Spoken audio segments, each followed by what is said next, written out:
Totally appropriate. Yeah, might get some dates. Yeah.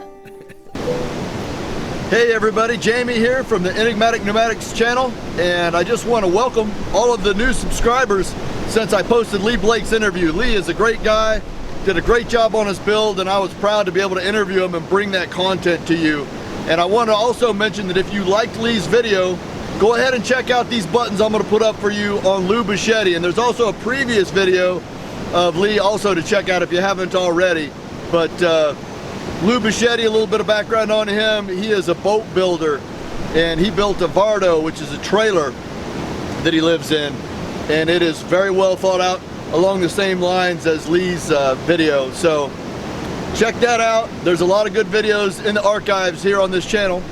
And also I'd like to thank all of my subscribers that have been around since the beginning. You know, you got Wrangler, RT, Diver Z, Jeffrey, all you guys that are always in the comments. I really appreciate you, and I thank you for your support.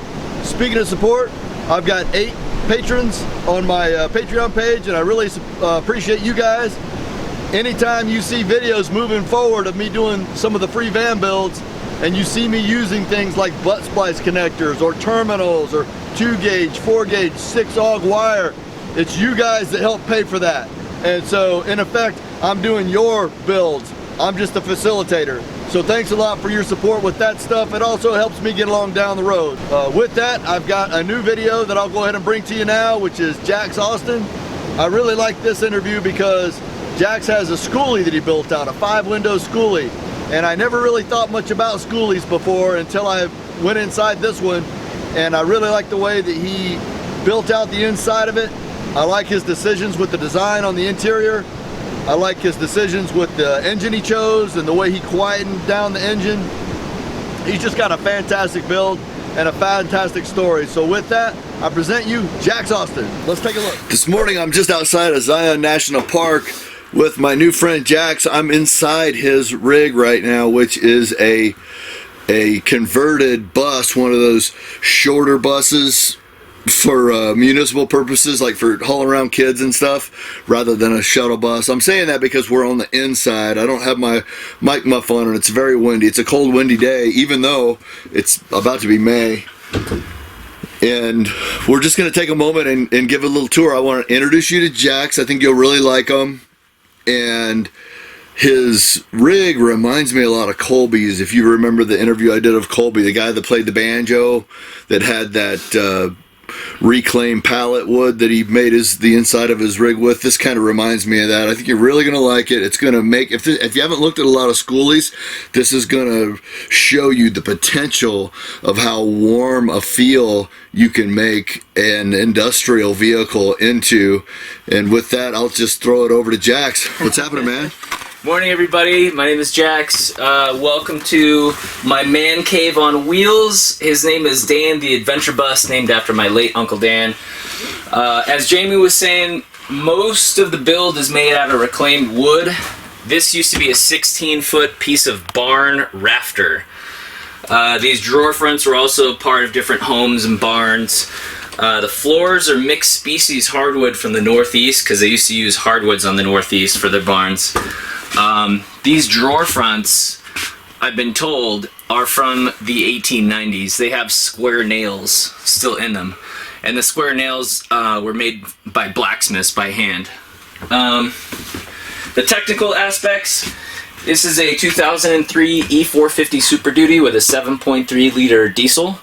Under this bench right here, I have 255 amp hours. And I have a 2,000 watt inverter, as well as a battery combiner, which basically is just a battery charger off the alternator. Do you mind if I ask you questions while you're going? Sure. I don't want to interrupt you if not. Yeah, for sure. Tell me about this motor, because if somebody's watching this at home and they don't know anything about Fords or Chevys or Dodges, and you say it's a 7.3, what does that mean? Why did you pick that motor? Is it a good one? Are you glad you have it? Talk a little bit about that. The 7.3 liter, in layman's terms, means it's like maybe the best diesel engine ever made. It was made by International, and Ford, contracted out for this bus. for these, diesels, and this same engine runs big school buses, like full-size ones. So this thing's got plenty of power. It's pretty reliable. And that was actually the main reason I went for a school bus, is because of this particular engine and the fact that it's a diesel. I've been hearing a lot of comments about looking for Tamara's rig and how buses are going to be expensive. You shouldn't be looking for a bus. How's she going to afford fuel? Talk a little bit about your fuel mileage, and do you have any kind of a reference as far as the maintenance on this or the prep for this opposed to, say, a van? Yeah, so like I said, the reason I got the school bus is because it's diesel. The reason I want a diesel, it's more reliable and you get better gas mileage than an RV. As far as cost, that depends on the individual bus. This one was $5,000 only because it only had 100,000 miles on it. Otherwise, you can pick these things up for $2,000-$3,000 all day long.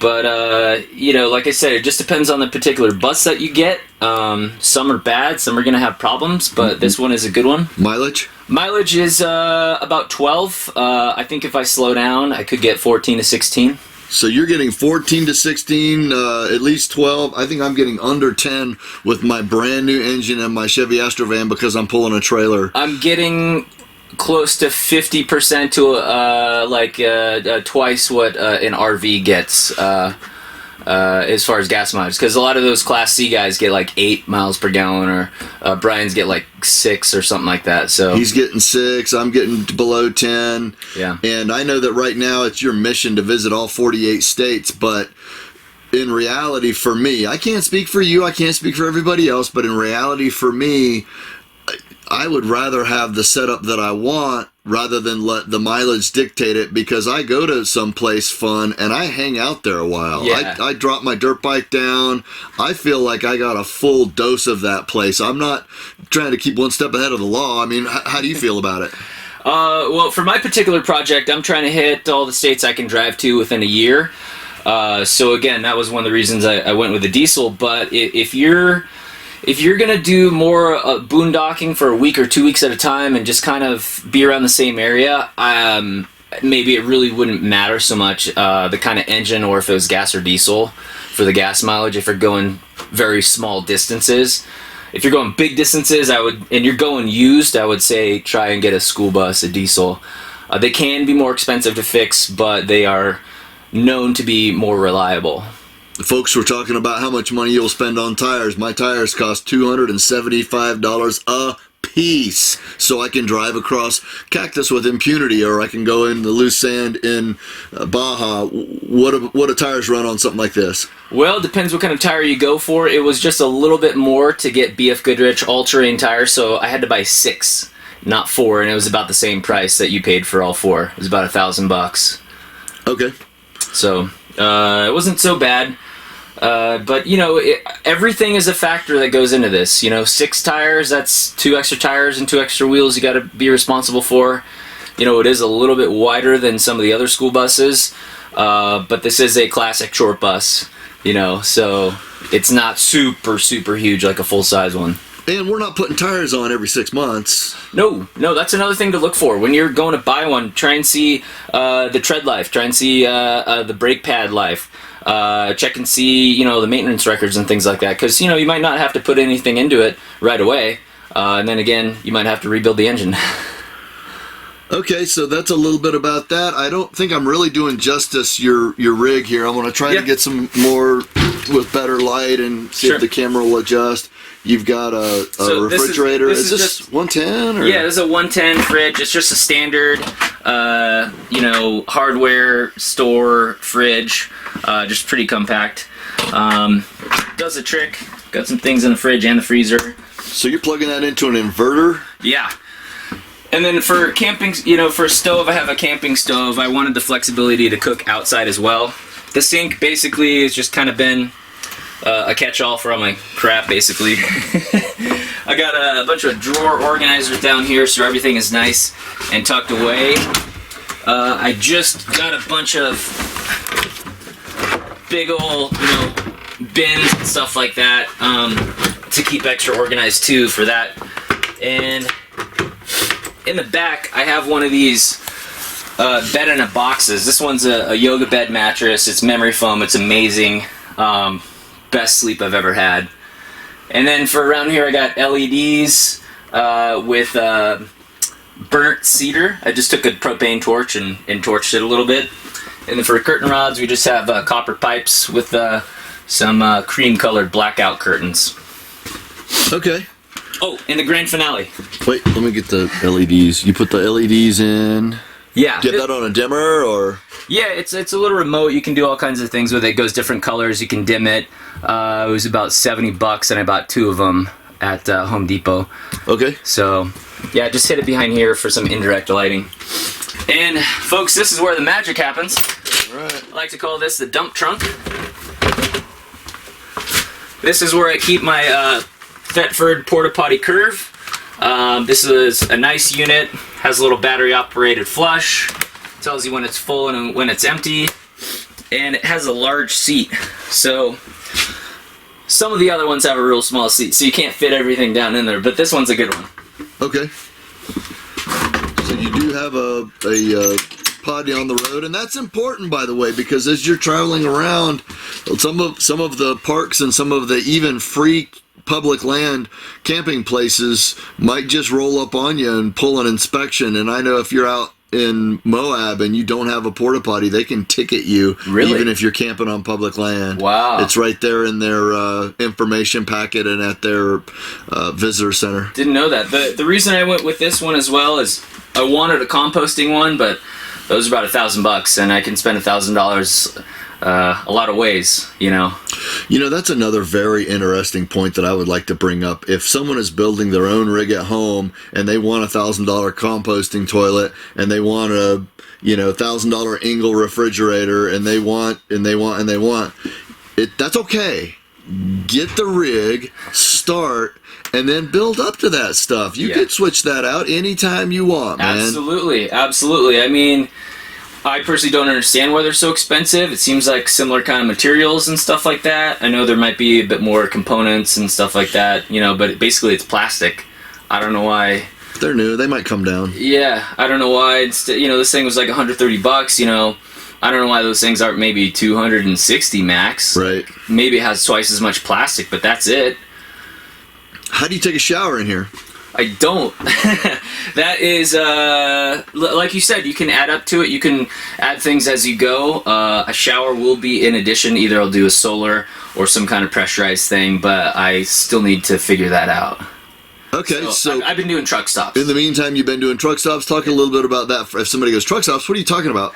So, truck stops have showers for the truckers and really for everyone. They're $12 a shower. If you fill up and join the rewards club, if you fill up a certain amount of gallons, they'll give you a free shower. But I've been using Gas Buddy, and I've been finding gas 50 cents cheaper than the truck stops on average. Okay, what would you say to a woman that might be traveling by herself and her notions of a truck stop, either she doesn't know what to expect or she might think, oh, I'm going to be around a bunch of truckers that are going to be eyeballing me and stuff. What's that experience like? They're also female truckers, so don't worry about it. They're real nice. These are professional road trippers. Think of them that way. They're not truckers. These guys are on the road all the time. The most helpful people. And very knowledgeable, so don't be afraid of truck stops. How about the cleanliness of the showers themselves? It's way cleaner than a public restroom. It's way cleaner than a state park shower situation. I mean, it's kind of like the same thing as like a medium or a cheap motel kind of setup. Like they're nice, but it depends again on the truck stop. Could they bring their curling iron and their dryer and all that stuff into everything? You got your own personal toilet. You have your own personal mirror, sink, shower. There's no time limit that I know of. You can hang out there and do all your stuff you need to do, and get back on the road. Super pleasant experience. Well worth the $12. Okay, what else can you tell us? The wind isn't blowing right now. You want to try to take a peek outside real quick? Yeah, let's do it. There's Brian waiting patiently. I hear a little bit of wind. We'll see how it does. Here for the sun. So, in addition to the inside exterior modifications, I added a ladder. This is just a simple thing I got at Camping World for about $80, $90. And then on top, I threw up some AstroTurf along with the 320 watts of solar. Look at that. And so he does have solar panels on top to power his batteries, in addition to his isolator, which pulls juice off the alternator. Bear with me if there's wind. I'm just trying to show you the outside. Yeah, and then all the graphics. This is not a paint job. It is just a giant sticker. Virgin Mobile was kind enough to sponsor me for 6 months and really helped me out. So really, appreciate that. And then this was one of my favorite modifications. That was like 2 cans of spray paint for the wheels. And you got the KO2s, big fan of the KO2s. Lee Blake rolls with those, for you guys that have seen Lee's video. Yeah, I mean, they're only like 10 or 15 bucks more than some other tire of the same size. I mean, you really should get them. 3-ply sidewall, yeah. It holds up against sidewall penetrations in cactus. Yeah, I got mine at Discount Tire, got a phenomenal price. They're cheaper than Costco, and I got their tire insurance for $20 extra per tire. Let's go inside. Dun, dun, dun. I know, as you guys can tell from this video, that we're kind of ripping through this very quickly. We're trying to get to inside the national park to do some filming, and so that's why this pace seems a little bit faster than my normal interviews. And there might be some things that we're not covering, such as how do you get mobile, how do you get connectivity on the road. Well, he's got Virgin as his sponsor, so I'm sure he goes through Virgin on that. He's got a toilet here, so for that he also does his showers at the truck stop. What else do we care about? You're traveling all 48 states. How do you get packages on the road? So far, I've been shipping them to friends and family and stuff like that. It hasn't really been an issue yet. I have heard that you can ship to UPS stores or other places like that, mail stores, stationary stores. But that I will find out. There's a lot of things I still need to figure out. But it's been a blast. I've been doing daily videos, traveling around, meeting cool people like Jamie and Brian and everybody here. It's just been a really awesome experience. I really encourage young people to consider living in a vehicle to either pay back your student loans or to do it while you're in college. Or if you want to save money to buy a house, this is a perfect way to save money, because you can only have more money in your pocket with 2 ways. You either make more money or you spend less money. Let's circle back to something you started off by saying. You still have a lot of things to figure out. So you're saying that you didn't figure everything out before you left? It's a work of art in motion. It's continually building. I'm continually figuring things out. I figured out a few things from you. I figured out a few things from Jim and Marshall and Brian and everybody who I've met. Everybody has their own unique take on living off the grid, living in a vehicle, living in a trailer, and away from those monthly payments, those mortgages, those rent payments. And collectively, I've learned that this group has a lot of knowledge. So if there isn't anything that you know, find somebody online and ask them, or find a forum, because there's a lot of information out there.